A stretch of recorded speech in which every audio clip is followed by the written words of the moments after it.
Bienvenidos a una nueva entrega de Cruce Ideas. Hoy vamos a hablar sobre las negociaciones del Suntrax y la CAPAC. Antes de analizar este tema, vamos a pasar un pequeño reportaje que ha preparado nuestro equipo de producción. Adelante. Unos 266 proyectos de construcción del país se mantienen paralizados desde el pasado miércoles cuando dio inicio la huelga de labores por parte de los obreros de la construcción. El aumento salarial mantiene divididos a la Cámara Panameña de la Construcción y al Sindicato Único de Trabajadores de la Construcción Suntrax. La semana pasada, Suntrax solicitaba un aumento salarial de hasta un 15%, mientras que la propuesta de CAPAC era de casi un 1%. Estas cifras fueron cambiando en el transcurso de los días y para ese lunes la cifra propuesta por Suntrax es de un 10.9%, mientras que la CAPAC es de casi un 1.3%. Nosotros ahora mismo, el sector y en la CAPAC, estamos preocupados de llegar a un arreglo no consono con la realidad de la industria, lo que nos costará esto a mediano y a largo plazo. Creo que es mayor el impacto si accedemos a las pretensiones del sindicato. Algunos gremios empresariales dicen que el aumento del salario a los obreros podría afectar directamente en el costo de las viviendas, mientras que los grupos de los trabajadores rechazan esa opinión de los empresarios. Nos preocupa la capacidad adquisitiva del panameño, que las viviendas se mantengan en un valor en el cual nuestros panameños puedan adquirirlas. ¿Quiénes venden los materiales de construcción? ¿Los trabajadores o los empresarios? Entonces, ¿quiénes son los que están encareciendo la construcción? ¿Los trabajadores o los empresarios? Ahí lo dejo. Según la Cámara Panameña de la Construcción, el salario mensual de los obreros es el siguiente. Un albañil gana mensualmente unos $771, un principiante 852, los calificados 1.039 y los guindoleros 1.165. Esto sin contar las prestaciones. Principalmente en nuestros convenios colectivos, y hasta que no se firme nos van a ver en la calle. Y en los conflictos laborales de esta naturaleza solo se resuelven en la mesa de negociación. Ni las marchas, créame, ni los apoyos de organizaciones, ni los volanteos superan y suplantan la mesa de negociación. Para ese martes, diferentes agrupaciones que han mostrado su apoyo con Suntrax tienen planificada una serie de acciones en diferentes puntos del país. Y para el presidente del Consejo Nacional de la Empresa Privada, no se puede permitir que ese tipo de acciones afecten a terceros. Solicitamos a las autoridades que intervengan de ser necesario es cuando se comience de una u otra forma a perturbar el orden y la paz social del resto de la población. La Cámara Panameña de la Construcción destaca que no van a ceder pese a las presiones que les está haciendo el Suntrax y dicen que se mantendrán en la mesa del diálogo hasta llegar a un acuerdo que beneficie a ambas partes, es decir, a la clase obrera y a los empresarios. Hasta el cierre de esa nota, las partes involucradas en ese conflicto no habían llegado a ningún tipo de acuerdo. Y para analizar este tema, tenemos en la mesa de hoy como invitado a Saúl Méndez, quien es secretario general del Suntrax. Bienvenido. Gracias por la invitación. Y de igualmente tenemos también invitado a Edwin Cabrera como analista político. Gracias. Muchas gracias. Nosotros hicimos la invitación a la CAPAC, de igual forma a la CONEP y al Mitradel, pero a última hora nos indicaron que no tenían un vocero que viniera a representar su opinión en este cruce de ideas. Señor Saúl Méndez, ustedes vienen con estas negociaciones desde octubre del año pasado. Se habla actualmente sobre el aumento salarial y esto es lo que se conoce en los medios de comunicación. Queremos conocer en este programa qué es lo que pide el Suntrax, a qué acuerdos se han llegado y qué está pendiente. Bueno, como ya dije, gracias por la oportunidad. En realidad este tema se trató con los empresarios desde el 30 de agosto del año pasado. Ya tenemos más de 250 días de estar discutiendo el convenio colectivo y ellos hasta el día 1 de marzo de este año fue que presentaron su primera propuesta de aumento de salario, que eran 2 centavos por hora por año. Ellos se equivocaron porque nosotros no fuimos a una mesa a pedir limosna, sino a pedir aumento de salario conforme a una industria que ha mostrado los números claramente que lleva la Contraloría a través del Instituto Nacional de Estadística y Censo, en el que ellos dicen que el mejor año fue el año 14, pero eso es falso, porque en el año 15, por ejemplo, el Producto Interno Bruto de la construcción fue de 8.668 millones, en el 16 9.615 y en el 2017, el año pasado, hace 4 meses, el Producto Interno Bruto de la construcción era de 10.697 millones. Esta estadística la lleva el instituto que corresponde y no solo lleva la de la construcción, sino la de todas las industrias y todos los segmentos que componen la economía nacional. La construcción creció entre el año 16 y 17 de 8.1% a 8.3%. Eso mínimo que se ve ahí representa esto que acabo de decir, 10.000 y tantos millones de dólares. En los últimos 4 años, trabajando, se generaron 36.000 millones de dólares, de los cuales el 15%, estadística llevada por el Instituto Nacional de Estadística y Censo, indica que son en salarios, y en salario entiéndase todo lo concerniente a salarios, no hay nada que no quede allí que no sea prestaciones, etcétera, todo está cargado allí, es un 15% y el 85% pasa a ser ganancia a los empresarios. Esta es una industria multimillonaria que no solo en la construcción genera estos valores, sino también los genera en otro tipo de actividades que son conexas. Por ejemplo, en los estudios que nosotros hemos realizado, conforme a las inmobiliarias, que son uno de los que llevan la voz cantante en medio de un conflicto que no les pertenece, el metro de construcción, por ejemplo, cuesta 100 y ellos lo venden 4 veces más que el precio de construcción. Eso encarece la vivienda. Hay otra variable que tampoco discutimos en el convenio colectivo, pero que las traen a la mesa, que es el precio de la vivienda, pero nadie dice cuáles son los intereses que los bancos van poniendo a eso e incrementa el costo de la vivienda. Los materiales, paradójicamente, en el estudio que hemos realizado, han bajado en los últimos años, pero el precio de la vivienda no. Es como el petróleo, cuando estaba en $180 el barril, nos subieron los precios de todo en este país. Cuando bajó a $40 y $50 el barril de petróleo, nunca más bajaron los precios. Y esta es una dinámica salvaje del capitalismo, que en este país es lo que lo hace desigual, tan desigual que ocupamos el 10º puesto en el mundo y uno de los primeros en la región, es decir, América Latina y el Caribe, donde la desigualdad es brutal. Y en ese sentido, entonces, las pretensiones del sindicato han sido negociar un convenio colectivo que se ajuste a la realidad de estos números. Y en ese sentido, propusimos de arranque un 100% de los salarios. La última propuesta nuestra creo que se ajusta muy bien a la nota periodística que ustedes hicieron, 10.9% por año. Ellos ayer llegaron a 1% por año y obviamente eso siguen siendo 4 centavos cada año para el ayudante, 4 centavos cada año para el principiante y 5 centavos por año, por cada año para el albañil, reforzador y carpintero. Y nosotros no podemos aceptar una cosa como esa, generando estos valores importantes de miles de millones de dólares que se están dando. Es más, la industria de la construcción no solo generó esto, sino que generó de allí, por ejemplo, el escándalo de Lavallato, el escándalo de Blue Apple, los escándalos que se entrecruzan entre empresas donde movieron los recursos de Panama Paper y así. Se habla que se pudieron haber robado entre 3.000 millones de dólares. 3.000 millones de dólares representaría 2 años de trabajo pago a cientos de miles de trabajadores que laboran en la industria de la construcción y eso no lo cuestiona nadie, ni nadie está pidiendo auditoría por ello, ni se tiene la campaña que nosotros hemos definido de odio contra los trabajadores porque hemos aprendido a leer lo que está ocurriendo en la industria, porque además desarrollamos esta riqueza con trabajo y lo que estamos exigiendo es una mejor distribución de esto. Las tendencias son muy claras. Por ejemplo, yo tengo una gráfica aquí que puedo mostrarte. Esto que está aquí, la línea roja es salario. No sé si pueden hacer un acercamiento, por favor. Pero la línea roja es salario. Estos son los salarios de los trabajadores en la industria de la construcción y la línea negra son las ganancias. Cada vez los salarios caen y las ganancias suben. Por eso que ese número de 36.000 millones de dólares, 5.900 y tanto van a salario, que no solo son de los obreros de la construcción, advierto, ahí están en salario y sueldos están ingenieros, arquitectos, maestros de obras, secretarias, en fin, hasta el dueño de la empresa se mete en las planillas en muchas ocasiones y mete a otras personas que no laboran en la empresa, pero es decir, con eso lo que quiero decir es que estamos en una industria en la que la acumulación es muy fuerte y de allí la necesidad de regular esto. Además de eso, nosotros trabajamos en una industria, como todo el mundo sabe, riesgosa. Aquí se hablan de riesgo, los empresarios dicen, no, que yo hoy pido la plata y estoy en riesgo, que hago esto y pongo el riesgo, el capital de riesgo. Los trabajadores ponen en riesgo su vida, que es un elemento que no lo podremos medir en miles de millones de dólares como ellos finalmente acumulan, pero que es el bien más preciado que tiene un ser humano, la vida. Y por cientos han muerto en la industria de la construcción precisamente por la inseguridad.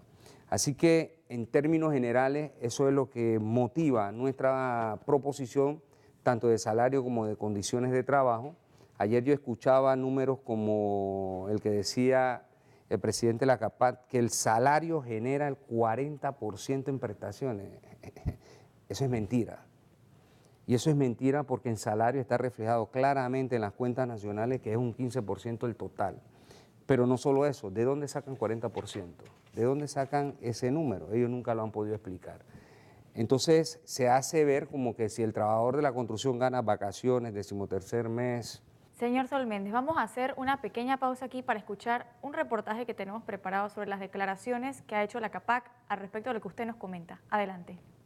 Quiero traer a referencia que entre el año 2002 al 2013, el comportamiento histórico de los aumentos acordados entre CAPAC y el SUNTRAC han estado por el alrededor de 1.5% anual. Llevando desde el 2002 al 2013 al salario de los calificados, que vendrían siendo los albañiles y carpinteros, de 606 balboas hasta a 662 balboas en el 2013, adicionando a las prestaciones laborales y convencionales que andan por el orden del 80% en nuestra convención colectiva.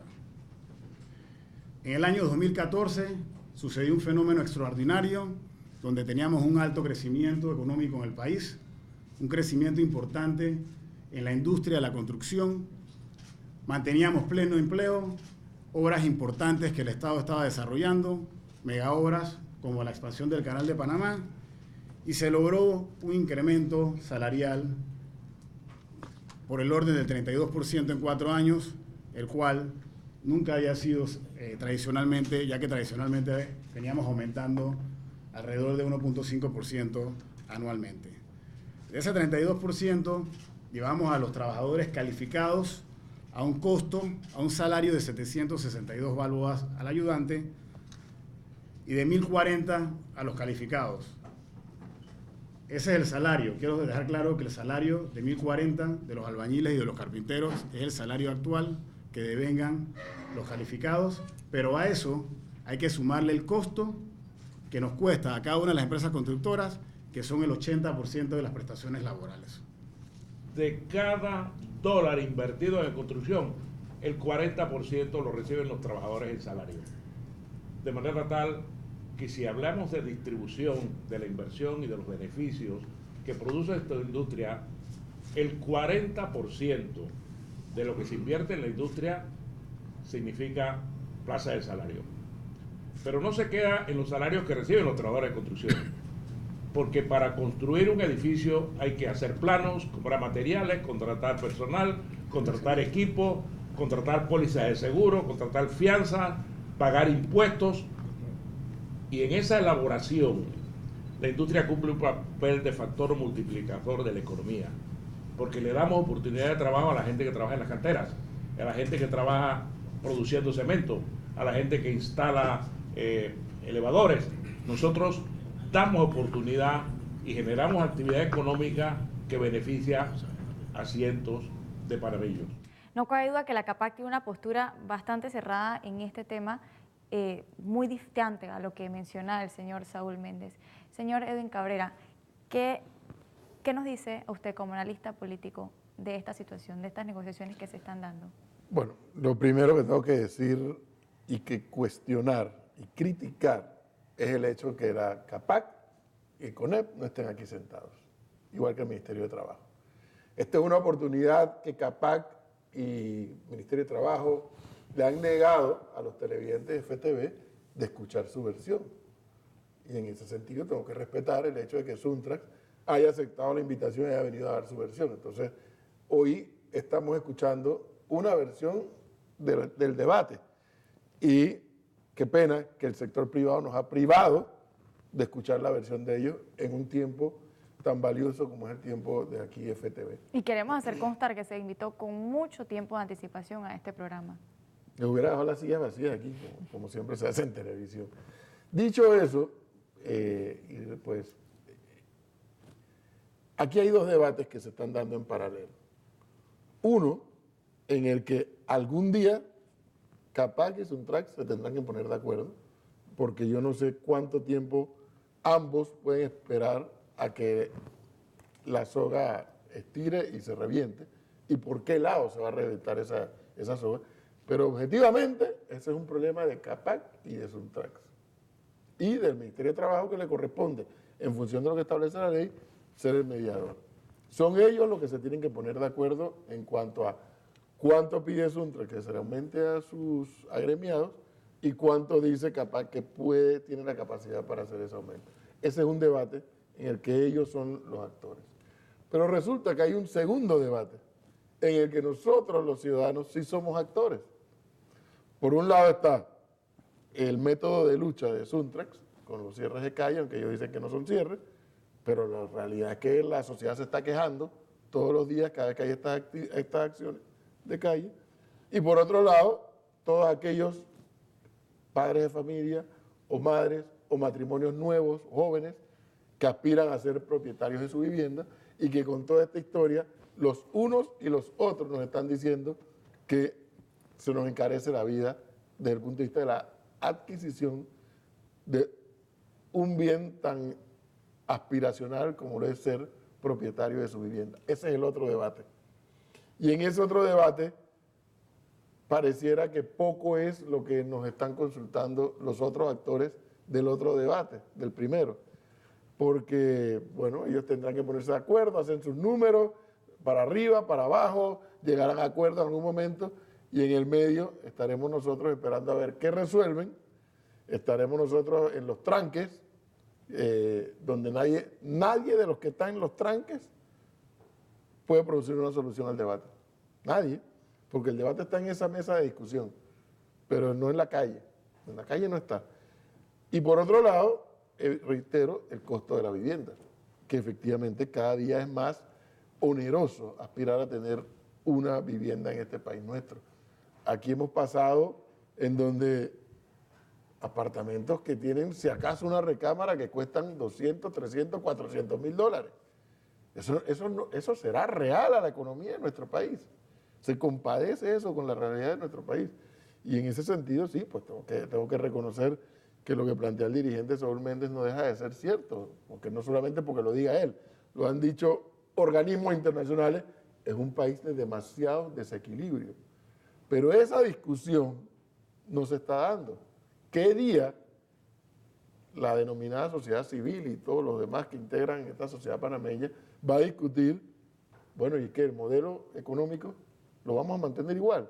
Porque si lo mantenemos igual, ese desequilibrio cada vez aumenta más. Y ahí sí hay un verdadero debate de fondo y de forma, pero ese debate no se está dando. Señor Saúl Méndez, sobre el cierre de calles y el encarecimiento en la adquisición de las viviendas, ¿qué dice el Suntrax? Fíjese, hace un rato toqué por lo menos el tema del encarecimiento.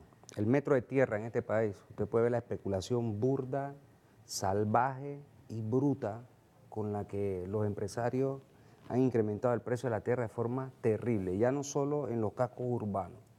Le voy a poner un ejemplo muy sencillo. Aquí llegó una empresa que dijo que iba a hacer una torre de casi 200 pisos. Pusieron un letrero ahí en Avenida Balboa y a partir de ese momento se disparó el metro de tierra por ahí para allá, que es una locura. Usted va a buscar un terreno en cualquier esquina de la ciudad de Panamá y eso puede estar costándole 1 millón, 1,5 millones, depende de cuántos metros tenga, si son 600, si son 500 y demás. Esto encarece el precio de las viviendas. Los intereses de los bancos, que lo suben sin pedirle permiso a nadie, eso encarece los precios de la vivienda. Los materiales de construcción, que ya dije que es una variable que en estos momentos indica a la baja, ¿verdad? Eso también encarece este tema. Las inmobiliarias, hace un rato expliqué que el estudio que hemos realizado indica que si el metro de construcción cuesta 100, ellos venden en 400, lo venden 3 veces más del precio real que costó. Todo eso encarece los precios de la vivienda. Entonces nosotros hemos retado un debate. Nosotros no teníamos por qué venir aquí a discutir el problema del precio de la vivienda, porque no la pone el constructor, ojo, no la pone el constructor, la pone el inmobiliario, ¿sí? Sin embargo, lo han traído a la mesa los empresarios y también a la opinión pública, aduciendo que los salarios de los trabajadores es lo que va a incrementar el precio de la vivienda, cuando eso es falso. Entonces, obviamente, es una situación en la que se trata de alguna manera de martillar un eje de la discusión que no es responsabilidad de los salarios. Como acabo de decir, con estos números macroeconómicos que están aquí, que no son inventados por Saúl Méndez, sino por el Instituto Nacional de Estadística y Censo, el Producto Interno Bruto de la construcción se divide en dos rubros solamente. Lo producido primero, trabajando, sueldos y salarios, y lo demás es ganancia. Sin embargo, la realidad, a nuestro entender, es una. El caso de la construcción, que es lo que estamos debatiendo aquí, claramente estos son sus números. Los empresarios decían hace un rato que el 2014 fue el año más importante. Eso es falso. Entre el año 2014 y 2015, la industria de la construcción aumentó 1.029 millones más en el Producto Interno Bruto. Y entre el 2015 y el 2018, el aumento adicional fue de 889 millones de dólares. Y entre el 16 y el 17, el aumento fue de 1.021 millones de dólares. Estamos hablando de que esta es una industria muy próspera y que este es el debate que hay que tener, por lo menos con nosotros los trabajadores de la construcción, el debate de la industria de la construcción. No han metido a los bancos, no han metido a los inmobiliarios, meten al CONEP. CONEP no tiene nada que ver con nosotros. Ahora son actores porque por ahí andan, meten a los inmobiliarios, que deberíamos sentarlos aquí en un debate a que expliquen cómo es que si el metro de construcción cuesta 1, ellos lo venden 4 veces más caro, si eso tiene una explicación lógica y por qué el pueblo sufre ese tipo de sometimiento. Entonces yo creo que ese elemento es importante destacarlo. Pero otro elemento importante a destacar es el tema de las protestas. La humanidad hasta hoy, evolucionada, ha encontrado en la sociedad contemporánea una forma en que la sociedad en términos general, en Panamá, en Europa, en Estados Unidos, en Japón, en cualquier lugar del mundo, la población sale a las calles a protestar cuando hay un descontento. Solo el fin de semana pasado yo veía que había una amplia manifestación en Francia de los trabajadores contra una reforma que hace el presidente francés en ese momento. En las calles la hacen, pero en Francia no hacen una campaña de odio como la de aquí, que usted sale a la calle a protestar y mínimo, ese es un acto terrorista en este país, mínimo. Así lo han calificado algunos que hablan del tema. Entonces, la protesta pareciera ser un delito en este país desde el punto de vista ideológico, porque desde el punto de vista constitucional y legal se da el derecho a la protesta, a la reunión de los ciudadanos en un momento determinado. Es más, aquí cuando cierran las calles en esos actos políticos de concentración, tú no ves esa teoría del odio contra ese tipo de concentraciones y manifestaciones, porque aquí hay manifestaciones de todo tipo. Las hay religiosas, por ejemplo, cuando hay una procesión, que van en la procesión y van las masas ahí, van muchas masas caminando, ¿eso qué es? Es una forma de expresión masiva de la población y eso genera tranque, sí lo genera, pero no hay una campaña de odio contra ese tipo de manifestación.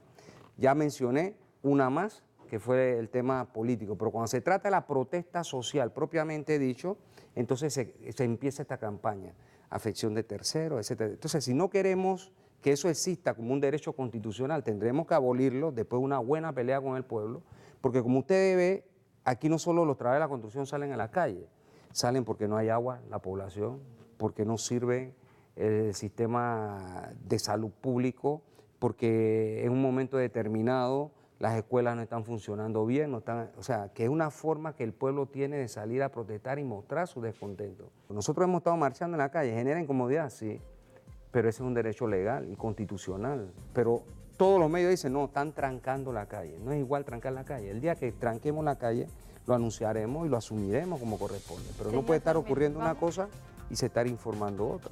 Vamos a hacer una pausa en este momento para irnos a comerciales. Usted manténgase en sintonía que pronto volvemos con más de Cruce de Ideas.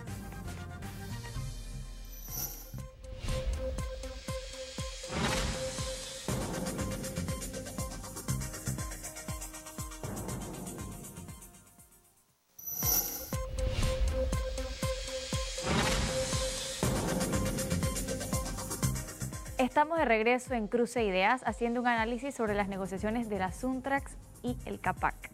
Quedamos en el bloque anterior hablando sobre la huelga que viene ya dándose desde hace más de 7 días atrás. ¿Esto afecta a la población? ¿Cuáles son las impresiones del profesor Edwin Cabrera? Mire, es que no hay términos de comparación con una procesión, que por ejemplo la de Don Bosco es el 31 de enero y ya todo el país sabe que el 31 de enero ese día van a marchar los devotos de Don Bosco, ni tiene comparación con los que no tienen agua en determinado punto porque ese día salen, protestan y llegan a un acuerdo con el IDAN y regresan a sus casas.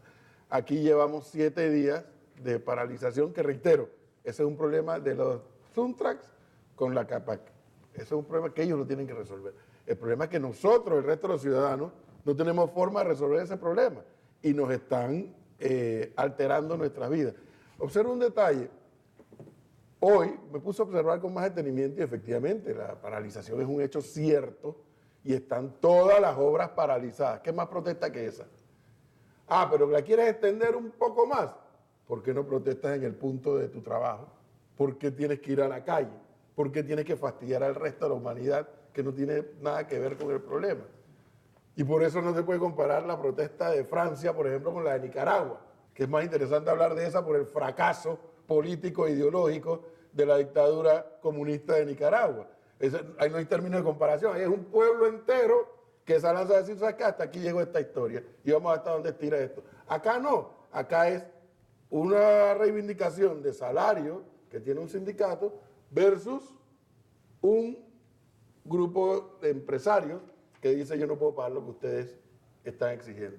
Entonces son dos temas totalmente distintos, pero aquí lo que está haciendo falta es, por un lado, creatividad para la protesta, por otro lado, sí, ¿por qué no decirlo?, compadecerse del resto de la sociedad panameña, que no tiene nada que ver con esta lucha, y por otro lado, la verdad sea dicha, hay un sector de la sociedad que está ya no solamente fastidiada con el cierre de calles, porque esa misma sociedad que está fastidiada y a la que le dicen es que nosotros, la Constitución nos consagra el derecho de protestar y de manifestarnos, lo cual es cierto, el derecho a reunión, esa misma Constitución, un artículo arriba, un artículo abajo, también consagra la libertad de tránsito a la que todos tenemos derecho y la que tú me estás impidiendo por estar en tu protesta.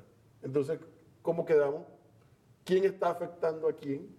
Y eso hace entonces que un sector de la sociedad ahora esté reclamando cuando sale aquí la autoridad a poner orden en las calles.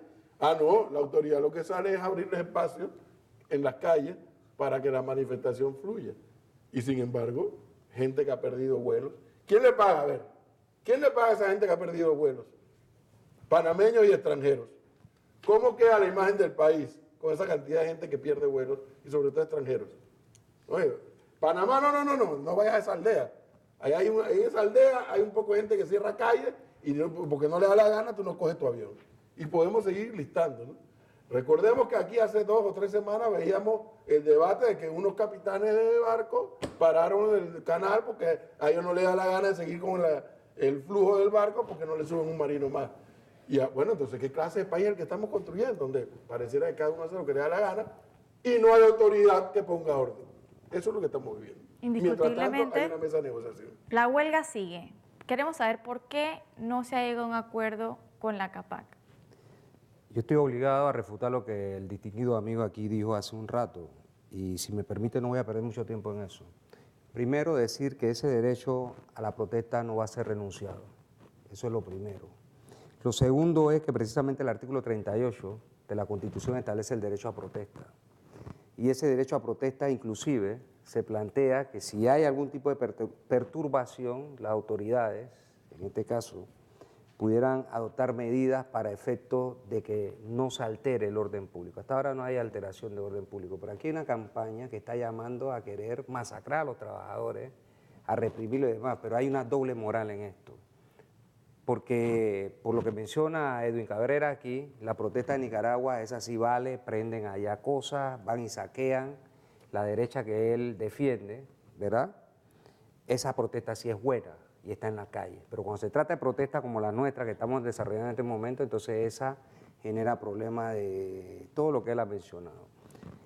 Y la de Francia no se puede comparar con la de Nicaragua y tampoco con la de Venezuela, porque cuando se tienen conceptos ideológicos y políticos definidos, como lo tiene Edwin Cabrera, obviamente él tiene su criterio para interpretar de la forma que quiera este tipo de protestas. No obstante, nosotros hemos hecho toda una serie de protestas en este momento ordenadas, por un lado. Por otro lado, las autoridades se han tomado medidas, por ejemplo, del flujo de carros, de escoltar la marcha y demás. que es lo que dice la Constitución que corresponde. Si hubiera alteración del orden público, entonces eso que decía el señor Severo Sousa y eso que está pidiendo Eddy Cabrera es que entren a la gente a reprimirla y demás, y entonces ya todos conocemos las consecuencias de una cosa como esa.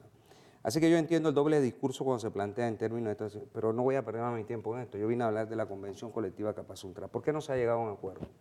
No se ha llegado a un acuerdo porque obviamente los números que los empresarios han presentado son muy bajos. Y nosotros hemos presentado una propuesta que en efecto hemos venido discutiendo con ellos. Como yo dije, el 1 de marzo, y hoy ya estamos a 20 y tanto de abril, desde el 1 de marzo los señores se presentaron ahí con 2 centavos.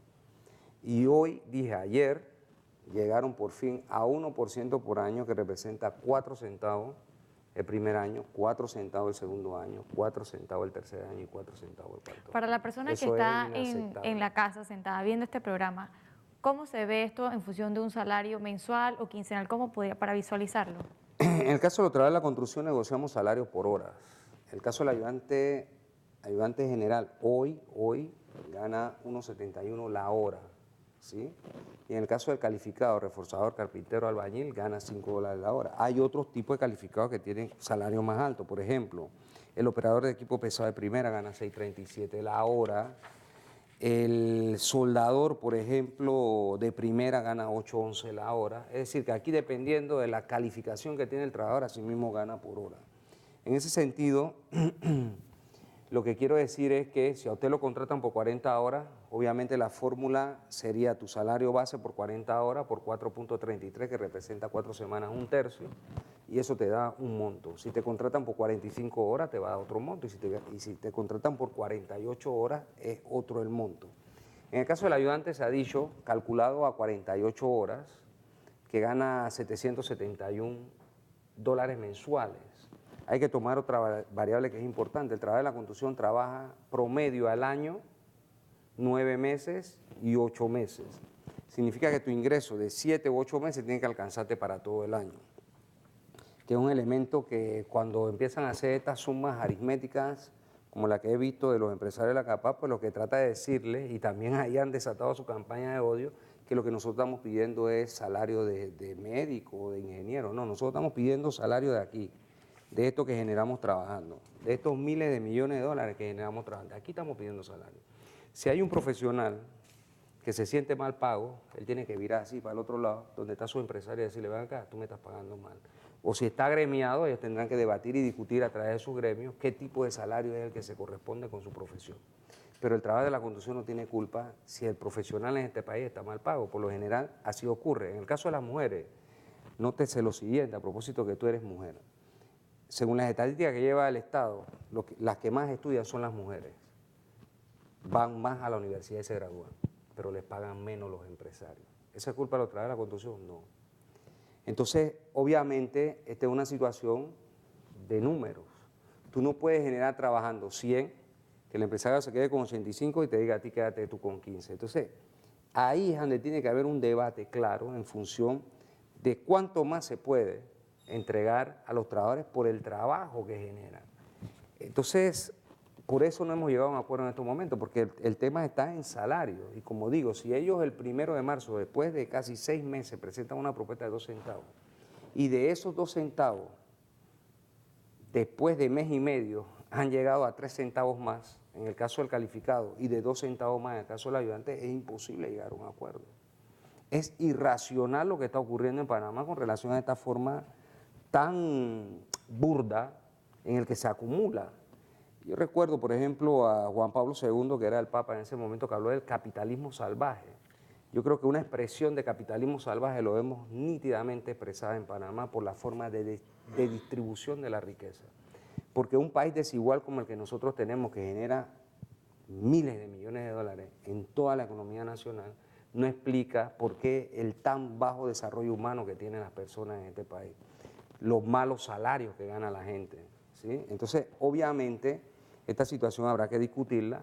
Las convenciones colectivas son una forma de distribución de esa riqueza generada desde el punto de vista laboral, no es la única forma, pero aquí por todos los costados la población está asediada y además de asediada, sometida. Te pagan mal los salarios, por un lado. Te suben los precios como le da la gana. Te lo suben de la comida, te lo suben de la luz, te lo suben, qué sé yo, de la ropa, te suben los precios de la vivienda, te suben los intereses de los bancos. O sea, no solo te pagan mal, sino que aquí es una cosa monstruosa el tema de cómo te suben los precios, de forma anárquica. Nótese, en redes sociales, y esto se viene denunciando hace algún rato, pero lo último que vi era que un periodista decía que una crema, creo que de esas que ponen a la piel para evitar el cáncer, en Estados Unidos estaba en $2 y aquí estaba en $27. Explícate cómo es eso en este país. Si lo que este periodista publicó es cierto, ¿quién nos explica que esa misma crema, que es para la piel, en Estados Unidos cueste $2 y en Panamá cueste 27? Entonces, ese ejercicio sencillo, diáfano, permite ver que aquí lo que hay es una anarquía con este problema de los precios. Profesor Edwin Cabrera, ¿los salarios en nuestro país están mal repartidos? ¿Qué piensa usted? Muy mal repartidos. Lo que no podemos es paralizar el país porque está muy mal repartido. Y eso es lo que algunos no quieren entender. He dicho, sea de paso, yo aquí ni a ninguna parte represento a la derecha de este país. Estoy muy lejos de respetar a la derecha, porque de hecho le digo a Saúl que yo no tengo ningún reparo así mirando a la cámara y decir que mi estructura de pensamiento es social cristiana. ¿Usted pudiera decir cuál es la suya? Sí, como ¿Cuál no? es? Yo soy un hombre progresista. No, el progresista no existe como ideología. Perdón, si me permite. Ideológicamente, ¿cuál? No, porque yo recibí una acusación, estoy preguntando. Yo no tengo problema en decir que yo soy social cristiano. Yo tampoco tengo problema en decir que yo soy un marxista. Yo nunca he tenido problema.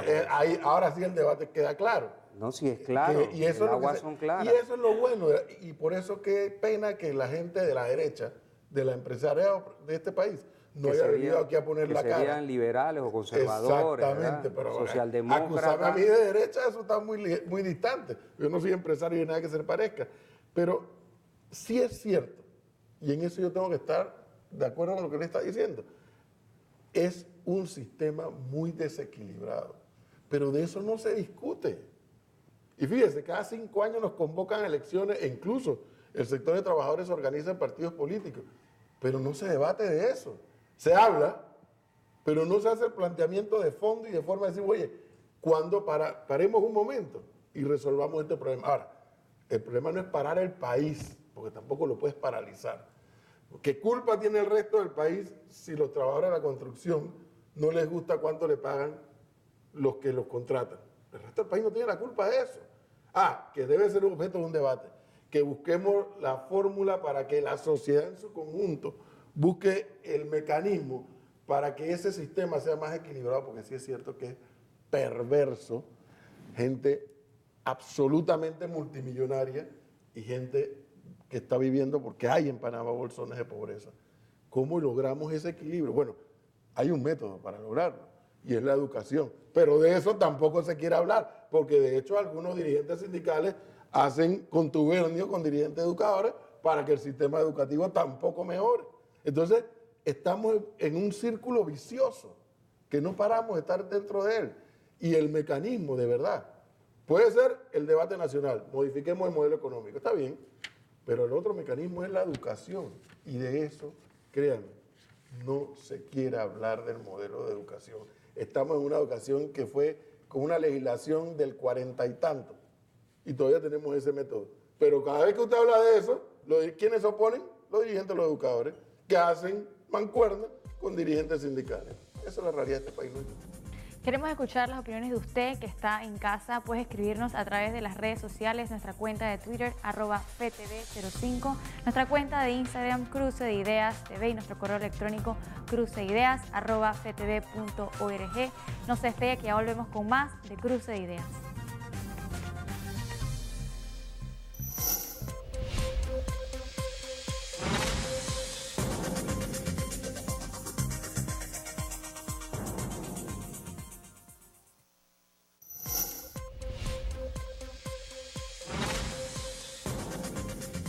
Estamos de regreso en Cruce de Ideas, ya llegando al último bloque sobre las negociaciones de la Suntrax y el CAPAC.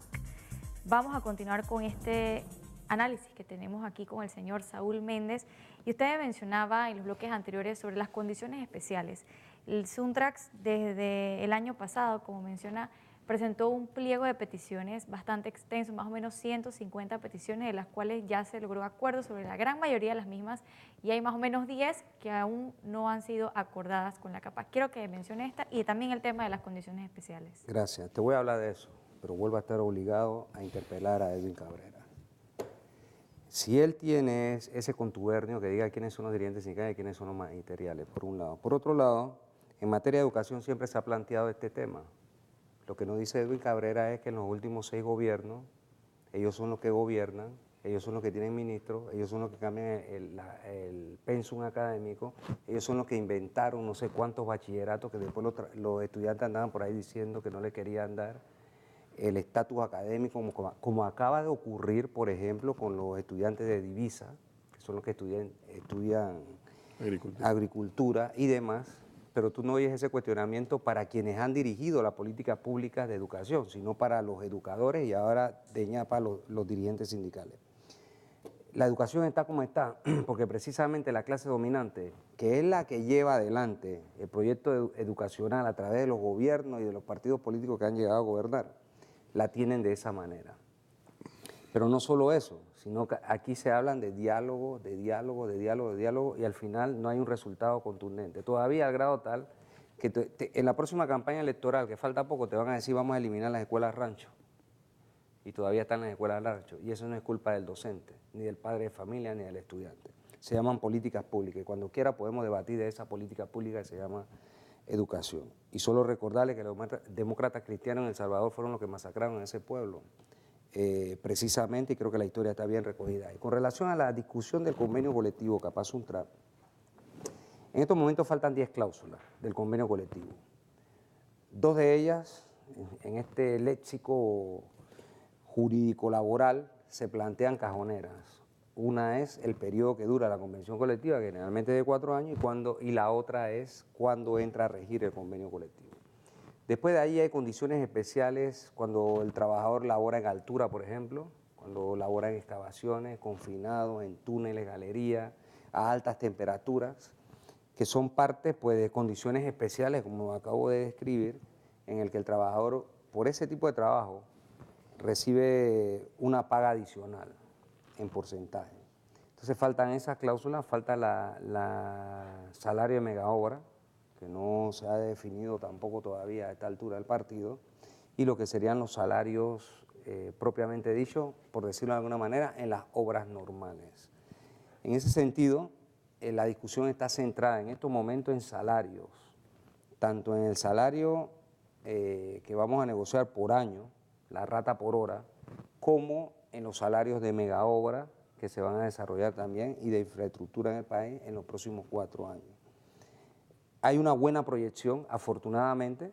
Nuestro criterio es que queremos una industria pujante como la que tenemos, fuerte, robusta, que genere la capacidad que ha generado, pero la idea nuestra es que eso también se genere en buenas condiciones de trabajo, se generen buenas condiciones de trabajo para el obrero y que se generen buenas condiciones de salario. Cuando un trabajador recibe mayores salarios, eso beneficia al trabajador, a sus hijos, a su esposa y a sus responsabilidades en términos generales que él tiene.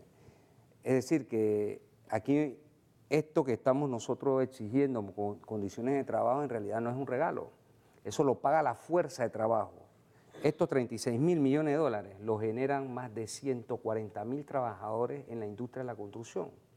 De allí es donde sale finalmente la parte que retorna en salario y la parte que retorna en ganancias. Eso se llama capitalismo, es el sistema capitalista que rige aquí en la mayoría de los países del mundo.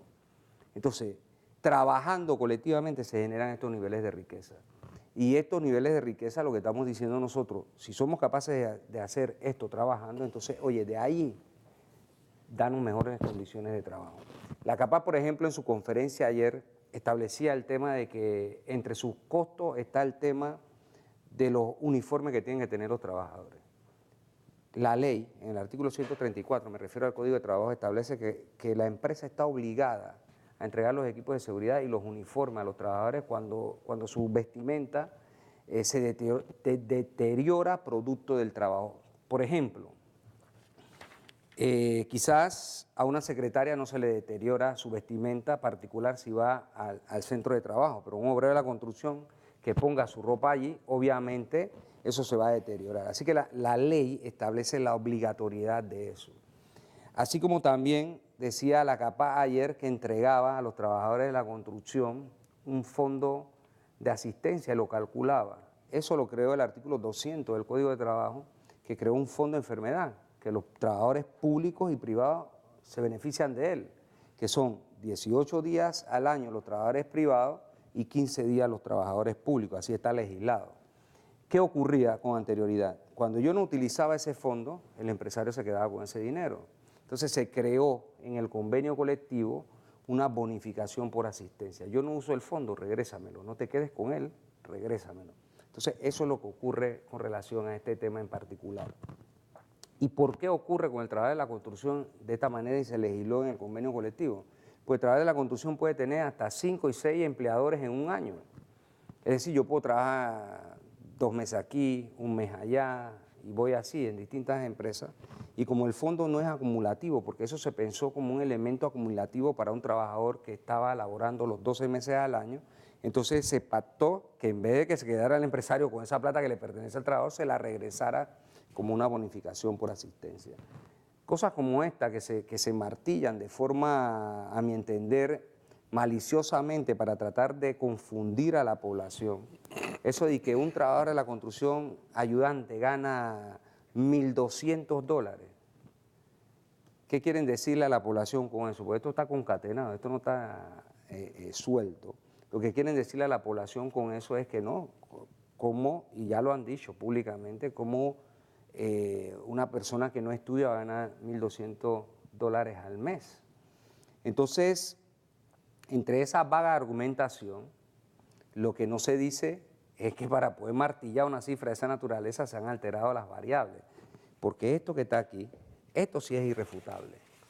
Aquí está todo lo que el trabajador recibe en sueldos y salarios, incluyendo prestaciones y todo lo demás. Y estos números están en bruto, estos números no están deducidos. Es decir, ¿qué significa deducido? Estos números tienen aquí los impuestos que no los dedujeron, pues el trabajador paga impuestos, paga seguro educativo, por un lado, que también se nos ha acusado de que ese seguro educativo nosotros los utilizamos, etc. Los trabajadores de la construcción no nos pagan con platillo, nos pagan con plata y nos descuentan 1.25 del salario mensual bruto en seguro educativo. Si algo de eso retorna a la organización, si retornara, lo estamos pagando en nuestro bolsillo. Además que lo paga todo el que trabaja, debo decirlo. De aquí salen el pago del seguro social, la cuota, la que paga el trabajador, ¿verdad? Es decir, aquí está todo contemplado. Y en estos números macroeconómicos que lleva la Contraloría, el 15% está destinado a salarios, no da más. Sumemos, multiplicamos, dividemos, no da más. Entonces, si el 15% de este total bruto de los últimos 4 años son 5.917 millones entregados a todo el que trabaja, ya lo dije, ingeniero, arquitecto, capataces, secretarias, todos los asalariados, incluyendo los trabajadores de la construcción, y el resto queda como ganancia, eso lo está apropiando el empresario. Esa es la realidad. Entonces, cuando estamos discutiendo eso, y a lo mejor por eso no vinieron, porque cuando tú dices, no, esto, entonces ellos le buscan a esto la quinta pata al gato, dicen, no, es que aquí no está reflejado la verdad, es que aquí hay otra variable. Bueno, si no es esto, dime cuál es, pues. Pero esta es la realidad que está marcando los números de las instituciones que llevan la estadística, no llevamos nosotros. Yo hablaba con mi especialista y le decía, bueno, ¿cuáles son las variables dentro del tema de sueldo-salario? ¿Cómo se recogen? ¿Y cuáles son las variables? La planilla del Seguro Social que reportan los empresarios. Los empresarios tienen que pagar el impuesto todos los años, liquidarlo. Ellos tienen que decir cuánto fue la masa salarial que se dio ahí y ahí incluyen todas las prestaciones. Entonces, estas son las estadísticas que lleva el Instituto Nacional de Estadística y Censo de la Contraloría. Pero además no son capaces de explicarlo. Nada más, no, es que esto suma 80%. Ayer escuché al presidente de la CAPAC. El otro decía que 40%. Bueno, ¿es 80 o es 40? No sé. Porque yo podría decir 100 y el otro 120 y así sucesivamente. Lo cual es, o sea, eso le quita seriedad al debate de una situación que es real y que es objetiva. Señor Méndez, muchas agrupaciones han dado su opinión sobre este tema. Nosotros queremos escuchar las impresiones de Celidet Rosales del CONATO. ¿Cuál es la posición de CONATO en cuanto a la situación de Suntrax y CAPAC? Mira, nosotros, la huelga es legal, porque ellos cumplieron todos los requisitos que manda el Código de Trabajo. Entonces, aquí lo que hay es que se sienten a conversar y a ponerse de acuerdo. O sea, no todo el tiempo te puedes ganar, pero tampoco puedes perder, ¿verdad? Y entonces, en este caso, los empresarios, los de la CAPAC han estado ganando cantidad de dinero porque esto fue un boom, ¿verdad? Y sin embargo, con todo el boom que había, los precios de las casas se subieron sin que le dieran aumento a los trabajadores. Entonces, porque ahora de repente van a subir los precios porque se le va a dar aumento a los trabajadores, ¿verdad? ¿Quiénes venden los materiales de construcción? ¿Los trabajadores o los empresarios? Entonces, ¿quiénes son los que están encareciendo la construcción? ¿Los trabajadores o los empresarios? Ahí lo dejo. Profesor Cabrera, ¿usted está de acuerdo con las impresiones del personal de CONEP? No porque yo estoy de acuerdo con los salarios altos. Yo estoy en contra de los salarios bajos. Y yo creo que la gente merece ganar bien, pero ganar bien dentro de la realidad del modelo económico en el cual estás. Mientras ese sea el modelo económico, tienes que buscar, lo que hemos dicho en reiteradas ocasiones en este programa, ese equilibrio. Y bueno, de verdad, yo no puedo criticar a Suntrax porque esté exigiendo que se le pague más. Su razón de ser es esa. Así, además de defender los derechos de los trabajadores de la construcción, también es reclamar que se les pague más y mejor. Eso yo no se lo puedo criticar. En lo que a mí respecta, yo lo que critico es el método de lucha que han adquirido no frente a CAPAC, porque a CAPAC no le perjudica en nada los cierres de calle. Mi reacción es cómo nos perjudica al resto de los miembros de esta sociedad, que no somos los que vamos a dirimir esas diferencias con el método de lucha que han aplicado. Eso es todo. Se tendrán que poner de acuerdo algún día, reitero, algún día ellos saben, esto no es nuevo. Para los que ya tenemos alguna edad, esto no es nuevo, esto es cíclico. Cada tantos años es la misma historia, a la calle, CAPAC dice que sí, CAPAC dice que no, Suntrax dice que no lo acepta, y al final se ponen de acuerdo, pero en el medio, en términos muy panameños, los conductores, los peatones, los que utilizan el metrobús, los que utilizan los taxis, quedan fastidiados porque no pueden llegar a tiempo, porque tienen una urgencia y no pueden llegar. Mi crítica va dirigida a eso.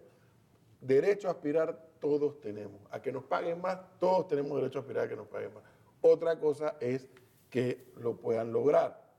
Y de ahí vienen entonces estas figuras que generan el Código de Trabajo, entre otros, bueno, el mecanismo de huelga, el mecanismo de negociación, etcétera. Pero lo que a mí me parece objetivamente injusto, porque yo no le pedí a nadie en Suntrax que fuera obrero de la construcción. Yo no se lo pedí, ni lo mandé a ser obrero de la construcción. Entonces, porque a mí me fastidian mi derecho a transitar libremente. Ese es el punto de mi análisis en circunstancias como la que estamos viviendo en días como estos. Que usted tiene derecho a reclamar y a negociar y a exigir, eso yo jamás lo voy a discutir, porque ese es su derecho consagrado, no solamente a la Constitución, un derecho humano, a reclamar mejores condiciones de vida. Pero lo que no me parece justo es que el resto de la sociedad termine pagando los platos rotos. Y al final de esta historia, fíjese, yo no voy a cuestionar los números que nos ha presentado aquí Saúl, como tampoco voy a cuestionar los de CAPAC, porque bueno, cada uno maneja sus números. Pero si el asunto fuera tan bueno, ¿usted no cree que Suntrax ya hubiera transitado también a tener su constructora? Si el asunto es tan bueno, de 36.000 millones de dólares, y con toda la experiencia, porque la verdad se ha dicho, y esto no lo he escuchado en Panamá, lo he escuchado fuera de Panamá, la mano de obra panameña en materia de construcción está muy bien reconocida. Fíjese, la mano de obra, no estoy hablando ahora de los empresarios, está muy bien reconocida fuera de Panamá. Si el asunto es tan bueno, ¿por qué Suntrax no pone su constructora? ¡Bingo! Sería el negocio tan redondo como lo tienen los empresarios. ¿Por qué no ocurre eso? Que el asunto es tan bueno. Señor Méndez, yo quiero saber cómo están haciendo los trabajadores de la construcción, ahora que no están en los proyectos laborando, cómo se sostienen ellos al finalizar este mes, cómo llevan plata a sus casas, qué hace el Suntrax, si están ayudándolos de alguna manera con algún subsidio para que estas personas no se queden sin el pan de cada día. Suntra no hace constructora porque es un sindicato, por eso no hace constructora, pero hemos construido 3 edificios y al constructor le hemos pagado lo que dice la convención colectiva y tienen ganancias. Nosotros los auditamos porque obviamente somos los dueños del edificio y tenemos los cálculos también, y los cálculos no oscilan fuera de los números que hemos presentado. Es decir, que sí es negocio redondo para lo que son. Por un lado. Por otro lado, el hecho concreto de los trabajadores de la construcción, cuando estamos ejerciendo este derecho a huelga, que está en la Constitución en el artículo 69, y el Código de Trabajo en el artículo 482 dice que es un derecho irrenunciable, que también ha sido atacado, porque por ahí empezó la historia, el ataque al derecho a huelga.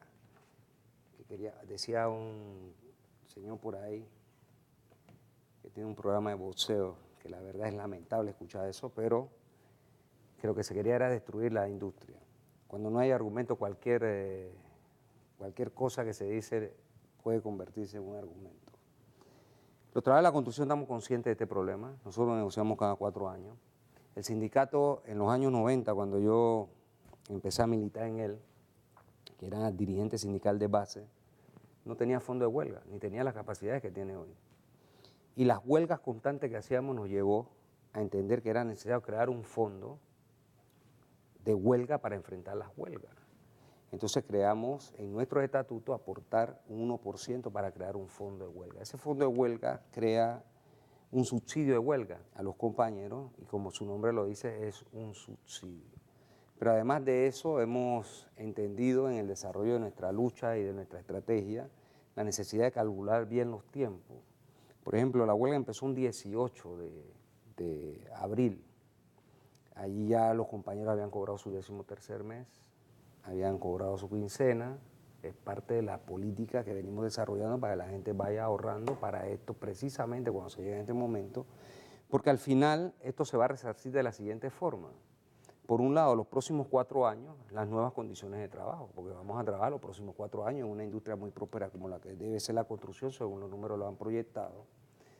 Por un lado. Ahora, si la obra se atrasa un mes, digamos que la huelga demoró un mes, por decir algo, simplemente. Si la obra se atrasa un mes, quiere decir que hay un mes más de salario que se extiende, ¿no? No lo trabajé hoy, pero en el tiempo tiene que extenderse, porque la obra tiene que terminar.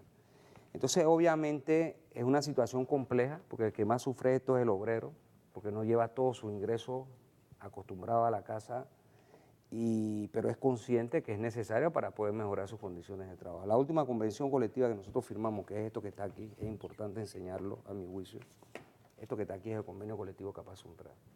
Esta, cuando la firmamos, habían pasado 12 días de huelga, ¿sí? Entonces, es obvio que el trabajador entiende claramente, y así desde que el sistema capitalista existió y los trabajadores entendieron que tenían que organizarse sindicatos y hacer huelgas, obviamente se prepara para ella, en las condiciones en que corresponde, porque el trabajador depende de su salario, no depende más nada, y de su voluntad determinada de mejorar su condición de trabajo. A propósito, dentro de pocos días vamos al 1 de mayo, y todos los profesionales en este país, y todos los trabajadores en este país, y todos los asalariados en este país, trabajan 8 horas, gracias a que los trabajadores en 1886 en Chicago y otras jornadas de lucha que se extendieron en el mundo, lograron conquistar 8 horas de trabajo. Esos trabajadores los colgaron, a otros los masacraron, pero esa conquista está ahí. Así bajo ese espíritu y ese signo, es como los trabajadores del mundo siguen luchando por mejorar sus condiciones de trabajo, como lo estamos haciendo los trabajadores de la construcción en este momento. Muchas gracias, señor Méndez y profesor Cabrera, por su participación en este programa. A ustedes les agradecemos la sintonía. Los esperamos el próximo jueves para nuevamente Cruzar Ideas, aquí en Cruzar Ideas por PTV, el canal oficial de la JMJ. Buenas noches.